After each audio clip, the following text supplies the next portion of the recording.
امروز میخوام براتون آموزش نصب فلاپ آینه راهنمادار رو نصب کنم که اینجا قراره یه فلاپ راهنمادار جای فلاپ ساده آینه ساینا و کویک نصب بشه. اول از همه این قسمت هستش. این قسمت رو باز میکنیم با وسیله یک خارکش و یا دو سوی ریز با آرومی فشار میاریم. خارهایی که میبینید این قسمت پایین و بالا هستش که داخل اینجا چفت میشه. این رو باز میکنیم. 3 تا پیچ هست، تی10 و یا حالا یا هر آچار 10 میلی‌ای که داخل اینجا بره یا بوکس 10. آینه رو پیچاش رو باز میکنیم. سوکتی که اینجا هستش این قسمت یک زائده داره. زائده رو فشار میدیم و سوکت آینه هم آزاد میکنیم.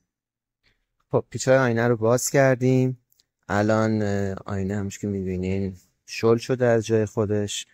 با یکم فشار به سمت بیرون این خاری که اینجا میبینید این خار باید آزاد بشه. این خار آزاد شد و آینه دمونتاژ شد.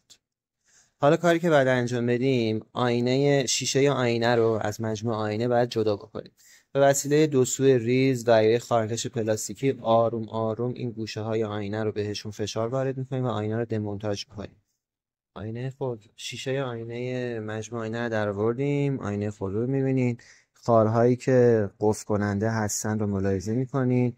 نه بر روی اینها فشار بیاریم، بعد بالا و پایینشون حتی الامکان به آرومی فشار بیاریم که آینه سالم و صحیح از جای خود در.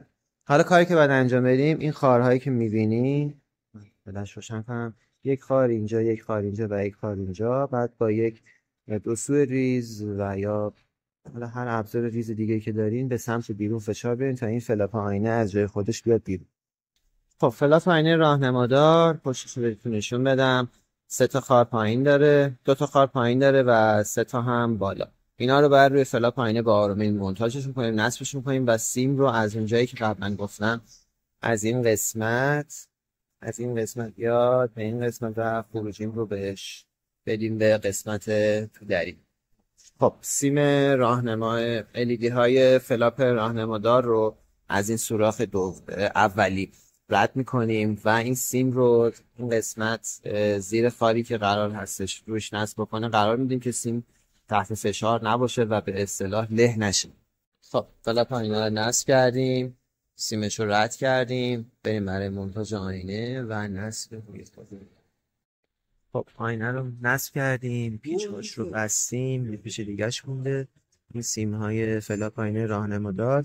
حالا کاری که باید انجام بدیم، پیچ‌های رودری رو که اینجا ملاحظه می‌کنید 2 تا هم پایین هستش باید باز بکنیم و دست سیم رابط رو از این قسمت درب از اینجا بیرون بیاریم و به سمت گلگیری که راهنما نصب هستش ببریم. سیم راهنما رو فلاپ آینه راهنمادار رو به این با سوکت وصل کنیم. خب راهنمای روی گلگیر رو با دو سو از جاش در میاریم. این هم خارش هست، این هم قفل کنندش هست. سیم فلاپ آینه رو از داخل درب کشیدیم به سمت گلگیر و با سوکت فابریکی که مشاهده می‌کنیم سوکت خود این راهنما رو این بخش رو در میاریم. این قسمت رابط رو وصل میکنیم به این و این هم وصل میکنیم به این و راهنمامون شروع به کار.